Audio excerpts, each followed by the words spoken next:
Have you ever felt like your worship is going unnoticed? Like your sincere prayers are just bouncing off the ceiling? The prophet Isaiah totally gets that feeling. He shares a message for people, both back then and now, who look all righteous on the outside, but whose hearts are miles away from God. He's calling for a deeper, more genuine faith. Today, we're diving into Isaiah chapter 58. This message is so crucial that Ellen G. White, one of the founders of the Seventh-day Adventist Church, said it should be given over and over again. This chapter lays out a blueprint for God's end-time people, showing us what true worship really looks like and the incredible promises that come with it. So grab your Bibles and let's explore what it means to be a repairer of the breach.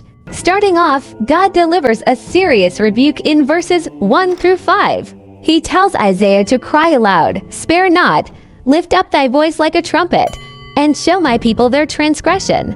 And who is he talking to? Not the outsiders, but my people, the house of Jacob.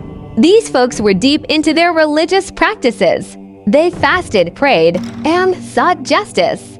On the surface, they looked like the epitome of piety, but God sees right through the facade. In verse 3, he points out their selfish motives. They fasted while mistreating their workers and getting into arguments. Their outward acts were just a solemn mockery to God. They wanted his blessings, but only on their own terms.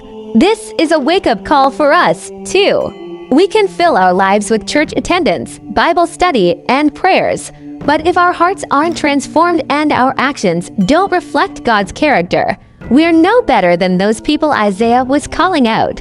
It's not about the rituals, it's about the condition of our hearts. So, what's the true fast?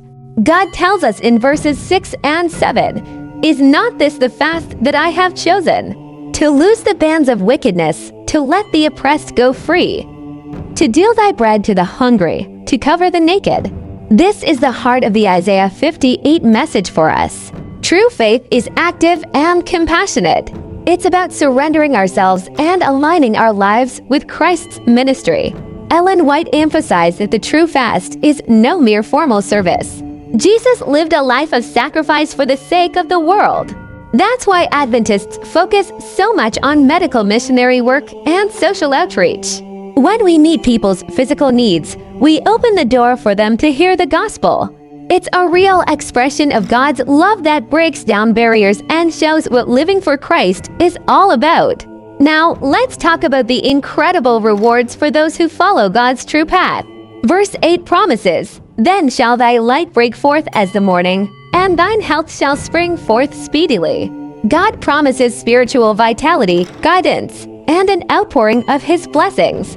Verse 12 is especially meaningful for us. "And they that shall be of thee shall build the old waste places. Thou shalt raise up the foundations of many generations.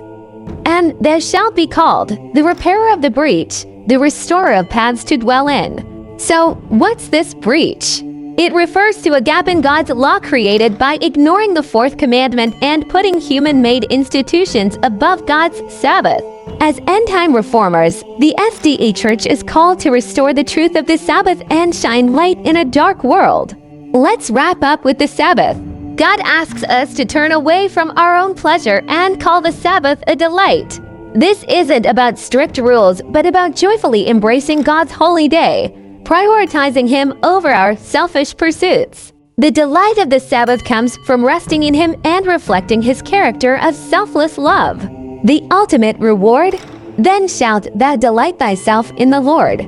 When we honor God's way, we deepen our connection with him, a relationship built on selfless love, not self-righteousness. Isaiah 58 is a powerful message for today. It reminds us that true religion isn't just rituals and traditions. It's a dynamic, transformative force that fills our hearts with God's love and drives us to act with justice and compassion. As we wait for Christ's return, let's remember our mission, to be those repairers of the breach, sharing the liberating truth of the Sabbath and the power of a practical, Christ-centered life. Will you answer the call?